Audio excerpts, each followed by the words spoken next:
Bonjour tout le monde! Aujourd'hui, je vais vous parler de comment transitionner vers une alimentation plus naturelle, loin des aliments transformés.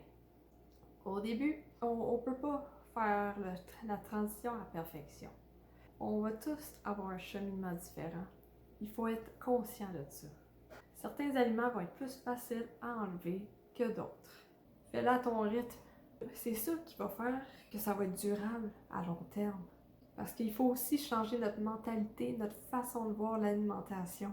Le premier truc pour arrêter de manger des aliments transformés, c'est de ne pas en avoir dans ta maison. Moins t'en as, mieux c'est. Au début, voici une couple de trucs que j'ai fait moi pour m'aider. Pense pas à enlever tout d'un coup sec. Vas-y, un aliment à la fois.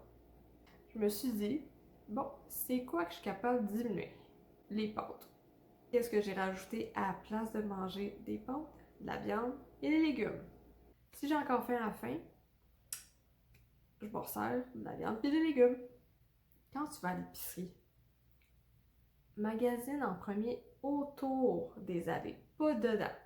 80% là, c'est rien que des boîtes puis des sacs d'aliments transformés. Fait, magasine autour en premier. La viande, légumes, fromage, les fruits. Une couple d'exemples que j'ai fait pour transitionner. Remplace la nourriture que tu as chez vous. Le beurre peanut. Moi, j'aimais beaucoup ça, le beurre peanut avant.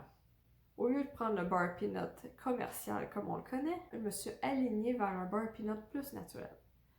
Pourquoi c'est naturel? Parce que quand on regarde derrière, où est-ce que la liste des ingrédients, il n'y avait qu'un ingrédient, c'était des arachides. Moins il y a d'ingrédients, mieux ça va être. S'il y a des ingrédients que tu comprends pas, achète pas de la nourriture avec des ingrédients que tu comprends pas. Acheter encore des aliments transformés pour le temps que tu transitionnes vers le couper définitivement. Je faisais en sorte que mes autres aliments transformés soient mieux qu'avant. J'étais bébête à sucre. Je mangeais beaucoup de chocolat. Ma façon de transitionner, diriger vers du chocolat noir. Les céréales. Moi, ce que j'ai fait, c'est j'ai diminué mon apport en céréales, mais aussi je l'ai remplacé par du gruau. Le gruau avec les gros flocons d'avoine, pas le instantané. Parce que lui, il va augmenter rapidement ton taux de sucre dans le sang. Le yogourt, on va faire des yogourts moins sucrés. Plus il y a du gras dans le yogourt, mieux c'est. Idéalement, on va le prendre plein. Rajoute-toi des fruits dedans, ça va être mieux que le yogourt qui est sucré. Pour les repas, concentre-toi d'avoir ta viande et tes légumes. Plus la viande est grasse, plus ça va t'aider à durer plus longtemps sans manger. Faut que tu retiennes. Quand tu fais l'épicerie, on commence par viande, légumes, fruits. On fait le contour, on va pas dans les allées. Moins t'en auras chez toi, mieux ça va être parce que tu auras moins de tentations quand tu as faim. Quand on a faim, surtout quand on a des rages de sucre, on est souvent porté à manger la première chose qui nous vient entre les mains. Dans mon garde-manger, il n'y a pas grand-chose. Il y a mes avocats, j'ai du chocolat noir, je vais avoir des légumes ou des fruits qui n'ont pas besoin d'être dans le frigidaire, ma farine d'amande. Je vais avoir mes machines pour m'aider à cuisiner, comme la mijoteuse, le blender.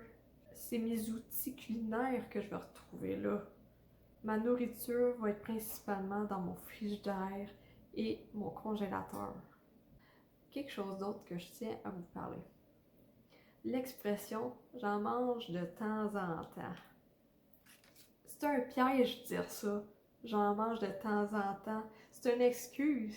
Si 80% de ton alimentation c'est avec des aliments transformés, déjà là, c'est pas de temps en temps, c'est tout le temps.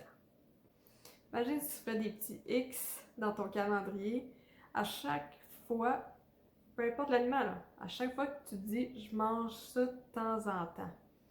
Combien de fois tu dis que tu manges un aliment de temps en temps? Est-ce que c'est souvent? Ou c'est vraiment des fois. Pour finir, je vais vous souhaiter une bonne journée.